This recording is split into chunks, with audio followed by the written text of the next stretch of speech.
The thing people be saying that Jesus is hold up. No. The thing about people be saying that Jesus is perfect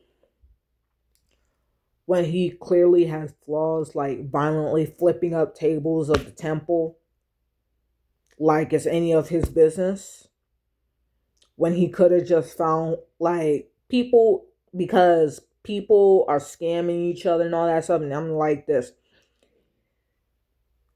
find ways, like they should be like, figure out how to make it work and keep and peacefully trick the scammer into like trick the thieves into handling things honestly. Not only that, Jesus demands loyalty and always talking more about hell than heaven, to the point where he's like, if you don't follow me, then you going to hell.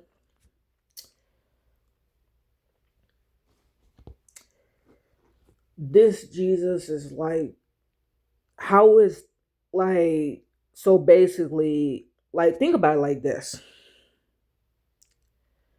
How is it not fascist when Jesus, an ordinary human, be telling people, be like me or you will burn in hell? Like, that is just as fascist as a normal person saying, be like me or you'll go to jail. Be like me or you'll go to the dungeon. And thing about Jesus is that he's not even really Christian. He doesn't even worship God, Jehovah, Yahweh. He doesn't even worship him. He's a Buddhist. Like, he wears a sash and he meditates. He does all that stuff. But that does not mean he's perfect. You can be a monk and not be perfect. There are times that Jesus talked back to his mother. Woman, can you see I am minding my father's business? Think about it. If your kid said that to you, would you not whoop him?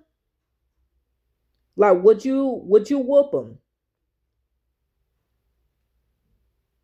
Because it's like, because if you want to raise a good ass kid, it takes whoopings to raise a good kid.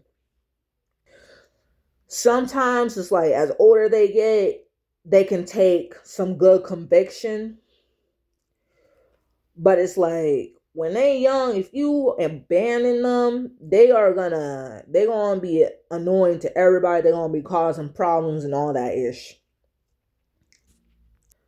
I'll be like, whether you Jesus, whether you Mary, regardless, you are getting your ass whooped if you talk to me that way.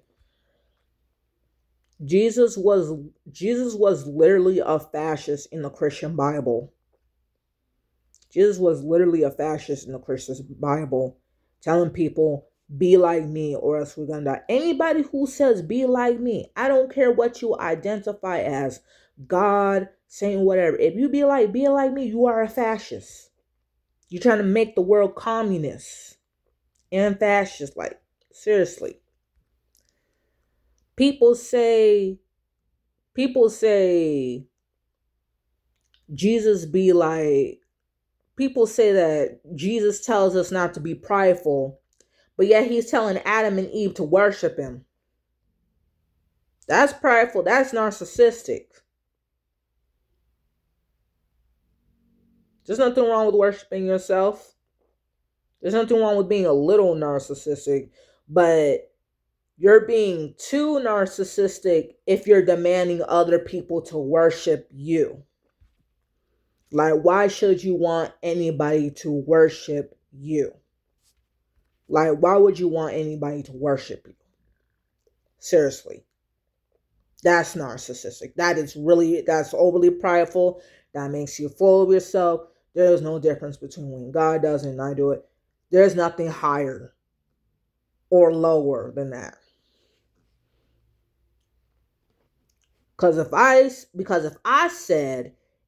was God, because if I said this to you as a Christian, I'd be like, If I was God, I'm going to tell people to worship me. You'd be like, excuse me, what? Only God can do that. What's the difference?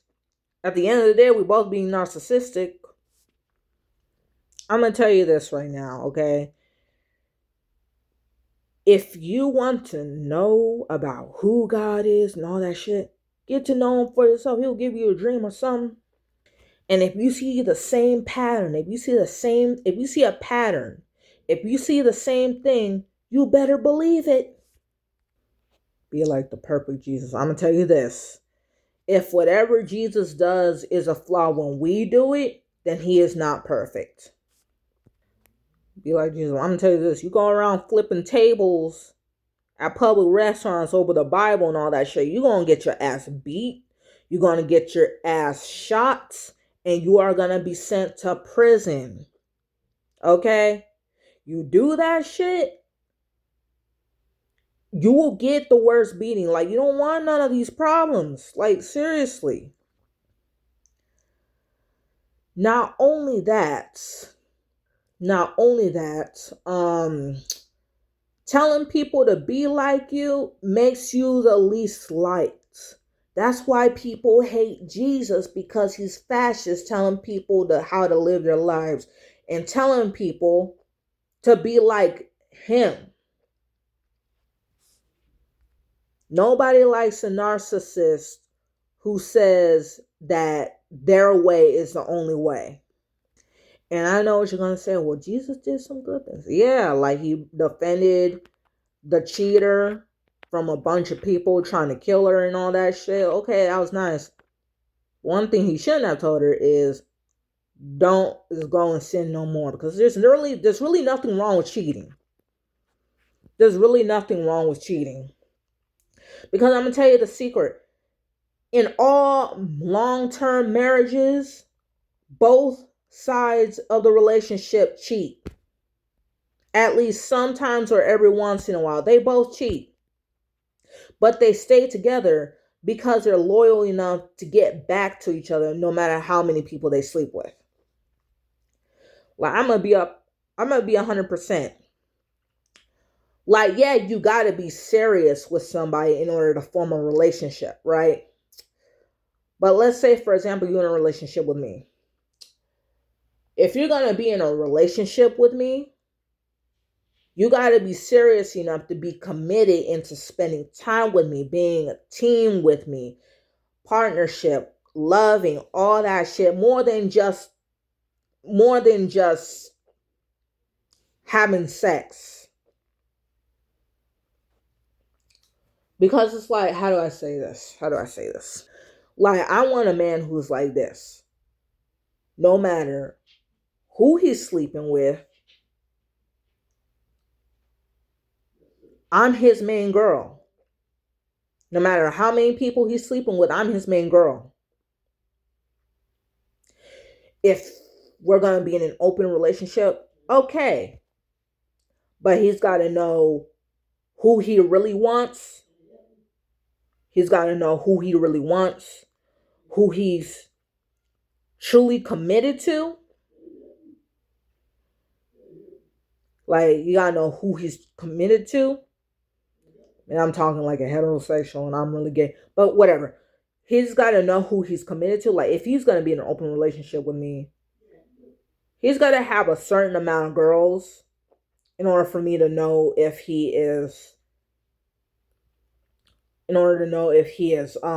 serious with me. Like let's say for like five of us are his main. 5 of us are his main one.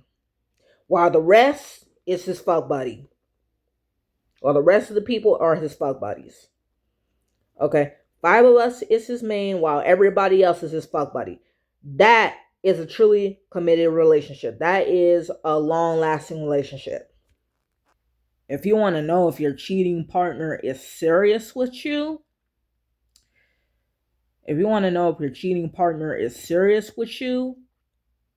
what does he do other than give you sex? Like, you can have more sex and cuddling and still be in a committed relationship. But if sex is all you do, then your relationship means nothing. You're just a fuck buddy to him. So yeah. So back to what I'm saying. Like, yeah, Jesus protected the cheating girl from a bunch of people, but there's nothing wrong with cheating. There's nothing wrong. But just because there is good in Jesus does not automatically mean that he's perfect. Because if that was the case, and I'm perfect, you're perfect, everybody's perfect. You could be an evil motherfucker and you can still be perfect. Like, really? Yes, Jesus taught turn the other cheek. But that has nothing to do with perfection. That's a good teaching. But at the same time, there's a time and a place to turn the other cheek, and there's a time and a place to turn the other cheek, and there's a time and a place to do an eye for an eye and a tooth for a tooth. So yeah, nobody needs to be. So I'm gonna just tell you this: Jesus is not perfect. If you reach the end of this video, you can already see that Jesus has flaws. You can already see that Jesus has flaws. So we don't need to be like Jesus. Okay, we need to be like ourselves. We need to be ourselves. As long as we're not hurting anybody. As long as we're not being assholes and as long as we're not being too annoying. So yeah, bye.